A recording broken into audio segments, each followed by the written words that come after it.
to Ehizoje, everyone's favorite Nigerian. This that real life shit, nigga. I actually just got a notification. All right. Anyway. You got a notification about what? About Poland.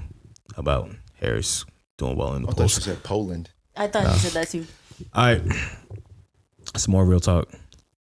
A little more depressing. So, on July 6, 2024, in Springfield, Illinois, a black woman by the name of Sonya Massey called 911 to report an intruder on her property.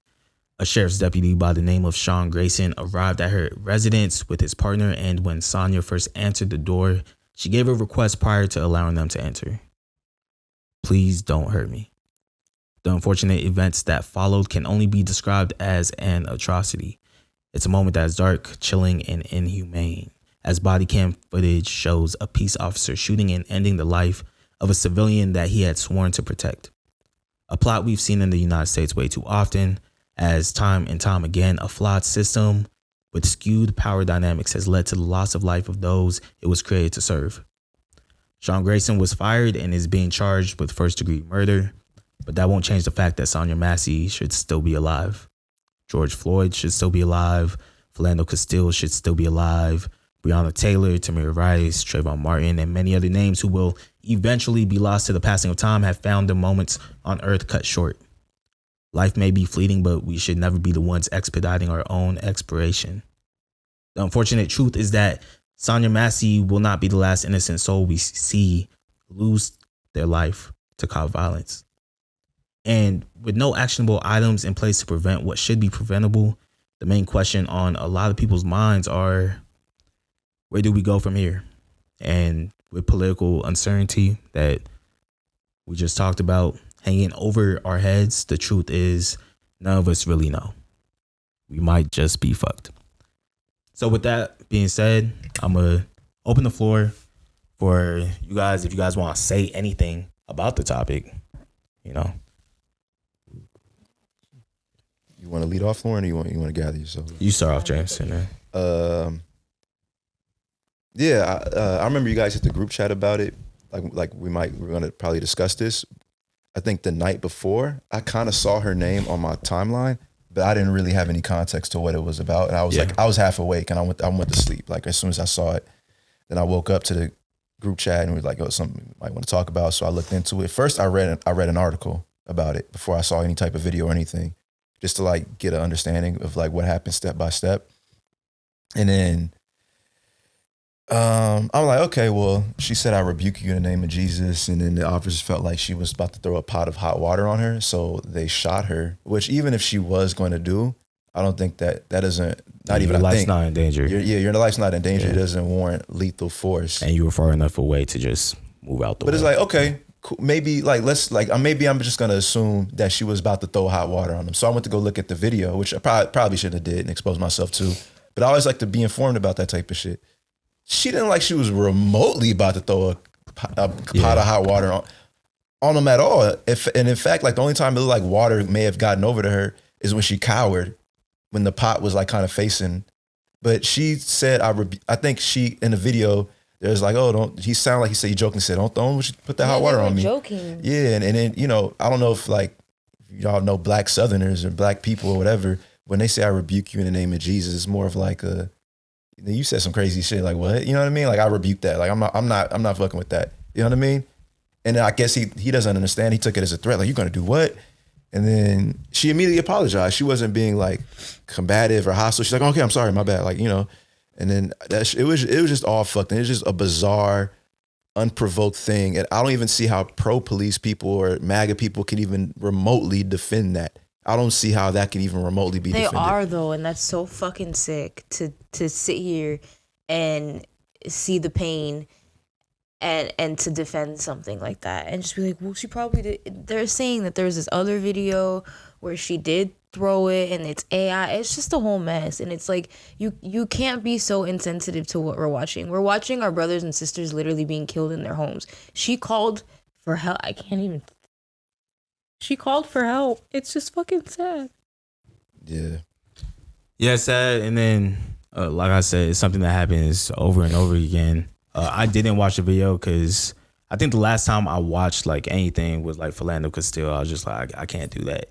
I can't do that to myself no more. I saw it on accident. I was scrolling on Twitter. I didn't even know what was happening, and I just so happened to click it.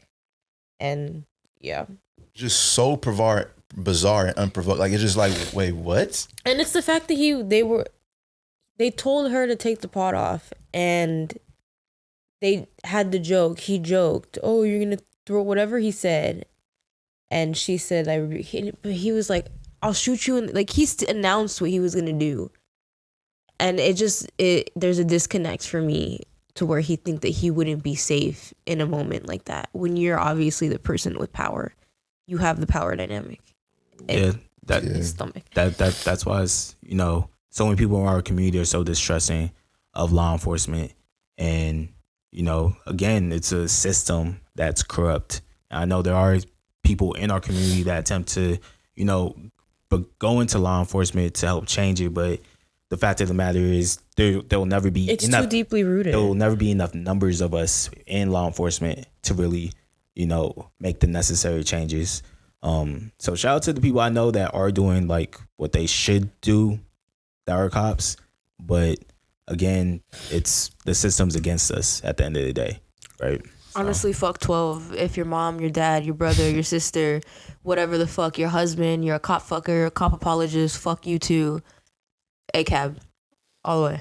It's like J. Cole said in an interview a long time ago. He's like, the term good cop is an oxymoron. Yeah. Where he believes that maybe some people get into law enforcement thinking they're going to do the right thing, but it's kind of like you're a pawn for a fucked up system and you don't even realize it.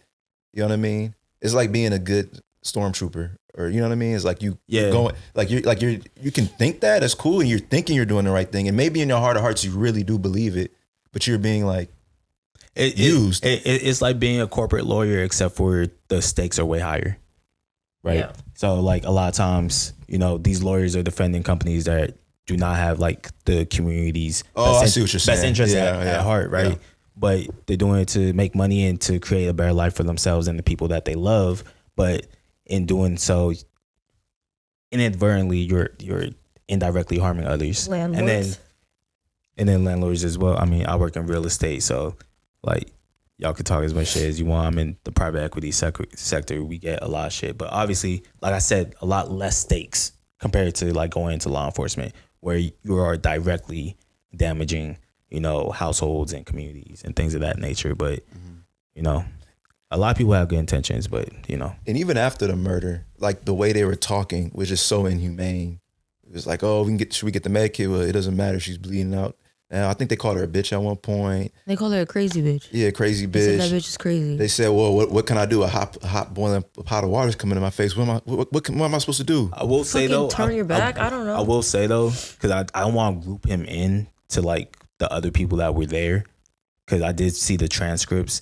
It's very much, it seems like it was mainly him that was like the aggressor, that was saying the negative things towards her. It was. And like I saw that they were saying like as he was walking out, like the other cops that were over there were like giving him like crazy looks and things of that nature. Like they couldn't believe that trigger happy that he would even do that in that situation. Mm-hmm. So I will kind of just like try and put it on him in this situation. Okay. Not to say that there aren't other situations where multiple cops are involved, like with George Floyd, but this one seemed like it was a Sean Grayson. Yeah. I hope he gets what he deserves. I hope he dies. I hope he dies. He's definitely going to jail. And then we know what happens to most cops when they go into jail. So yeah, get what you deserve. But with that being said, let's take a little break, a little reset. Rest in peace, Sonya Massey. Rest in peace, Sonya Massey. Sonya Massey should still be alive. Yeah, I'll play a little something.